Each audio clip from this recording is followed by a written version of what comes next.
سلام از شنبه موعود. امروز 16 فروردینه و ساعت الان 10. بعد من صبحونم خوردم، تصمیم گرفته بودم برم کتابخونه.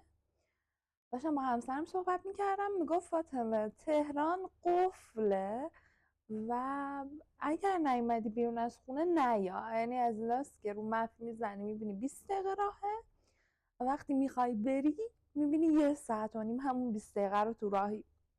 خلاصه احتمالا من امروز فقط یه پیاده روی برم بیرون چون هوا بارونیه و به شدت من عاشق هوای بارونی ام، برخلاف اون یکی فاطمه که هوای گرفته و ابری بارونی اصلا دوست نداره.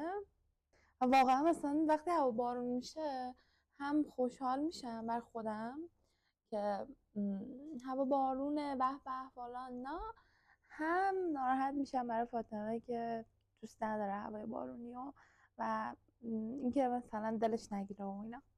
ویدئویی که در حال حاضر داریم میبینین خلاصه یه از سفرهای نوروزی بنده که 2 تا شورت هم گذاشتم از جاهای مختلفی که رفتیم دیدیم و اینا، ولی واقعا توی 2 تا ویدئو جا نمیشه این همه زیبایی که ما دیدیم. یه سری توضیحات بدم. ما اول رفتیم تبریز، بعدش تو خود تبریز هم گشتیم، هم رفتیم شهرهای اطراف، رفتیم کندومان، رفتیم جلفا، بعدش رفتیم اردبیل.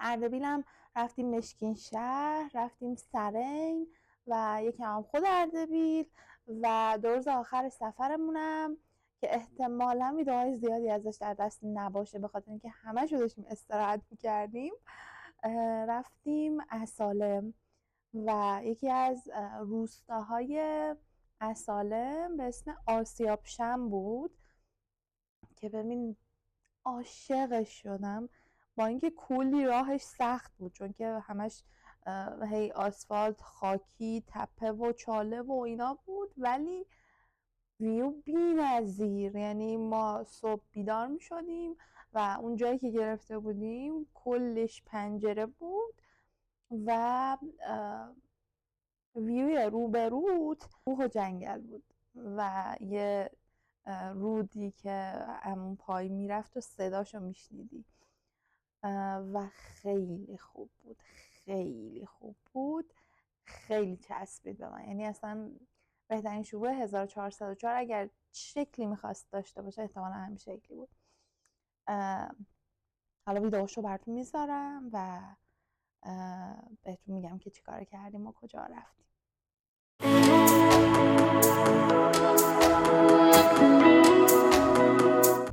سفر ما از این ابرهای خوشگل توپل مپالی شروع شد و الان که دارم فکر میکنم دقیقا یادم نمیاد که این کدوم جاده است، ولی خب داریم میریم به سمت تبریز.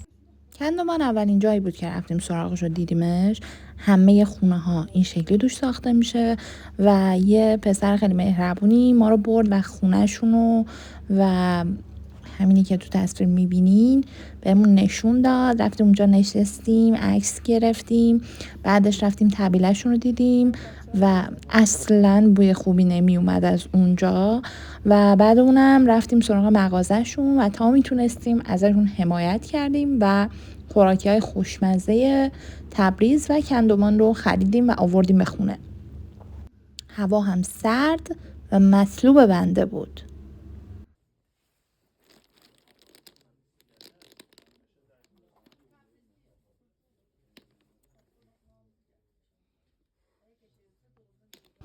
از لحظه های من بره آب سر رسید نزار که خورشیدک من تا به حال تبریز نرفته بودم و خب جز معدود شهرهایی بود که نرفته بودم. قبلا دوستان میگفتن وقتی میری تبریز و ترک نیستی انتظار نداشته باش که بخوان جوابتو بدن یا باهات خوب رفتار کنن. خب ولی من اصلا به این باور نداشتم و فکر میکردم چیزایی که میگن الکیه. اما کمی تا قسمتی تو این سفر دقیقاً با همین چیزا مواجه شدم و خیلی برام عجیب بود.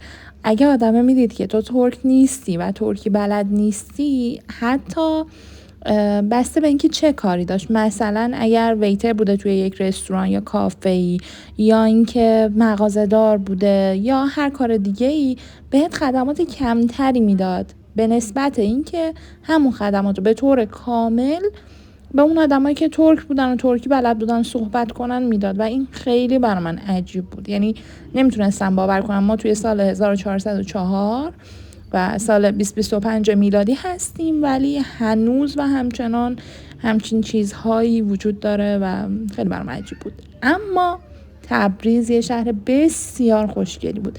اینجایی که میبینی همه میرن باش عکس میگیرن، تیمچه مظفری است. ما هم البته اینجا عکس داریم. خیلی خوشگل بود، زیادی خوشگل بود و خیلی دوستش داشتم. اینجا ایلگولیه، نزدیک خونه‌ای که گرفته بودیم هم بود. شب رفتیم اونجا، با بچه‌ها یه سری خوراکی بردیم و شروع کردیم صحبت کردن از سال جدید و هدفهایی که داریم و خیلی بهمون چسبید. صبح روز بعد تبریز رو به مقصد جلفا ترک کردیم، رفتیم سراغ کلیساهای تاریخی که اونجا وجود داشت. یک کلیسا همینیه که داریم میریم که فکر کنم اسمش کلیسای چوبپان بود و یک کلیسای دیگه که رفتیم و خیلی خوشگل بود و خیلی هم شلوغ بود کلیسای سنت استپانوس بود. فکر کنم کلیسای سنت استپانوس جزء معدود جاهایی بود که ما رفتیم و خیلی شلوغ بود و جالبه توی جاهایی که توی این سفر رفتیم اکثر کسایی که می اومدن اونجا رو بگردن ترک بودن، یعنی انگار سفرهای درون شهری میکردن به شهرهای اطراف خودشون. ما مسافرای از شهرهای دیگه زیاد ندیدیم. چیزی که توی سفر جدیداً برام خیلی جذاب شده آشنا شدن با غذاهایی که مردمای اون شهر میخورن. به همین دلیل ما توی این سفر تا میتونستیم غذاهای مختلف و جذاب شهرهای دیگر رو خوردیم و الحق که خیلی خوشمزه بود. یعنی تا الان که نقرس نگرفتم در این ویدیو رو براتون وایس اوورش رو ضبط میکنم، ولی تا میتونستیم کباب و گوشت خوردیم توی تبریز و اردبیل که خیلی هم با کیفیت بود و خیلی خوشحالم از این کاری که کردیم. این بنایی هم که میبینید یکی از فوق‌العاده ترین تجربه های منه از دیدن بناهای تاریخی این شکلی.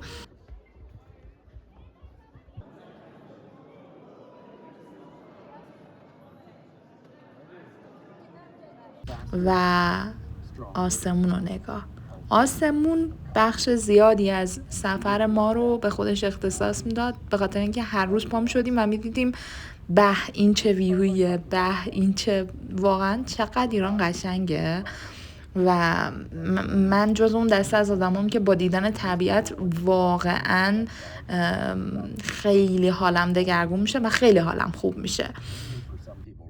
در طول سفر هم توی ماشین معمولا یا آهنگ گوش میدادیم یا پادکست یا راجع به یه موضوعی صحبت میکردیم.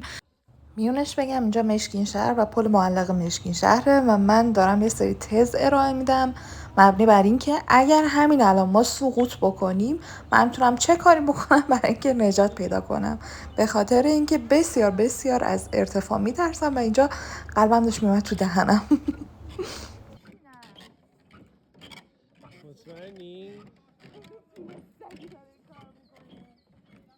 یه نصف روزم توی خود اردبیل رفتیم بقعه شیخ صفی‌الدین رو دیدیم. خیلی پر از جزئیات و بسیار زیبا بود.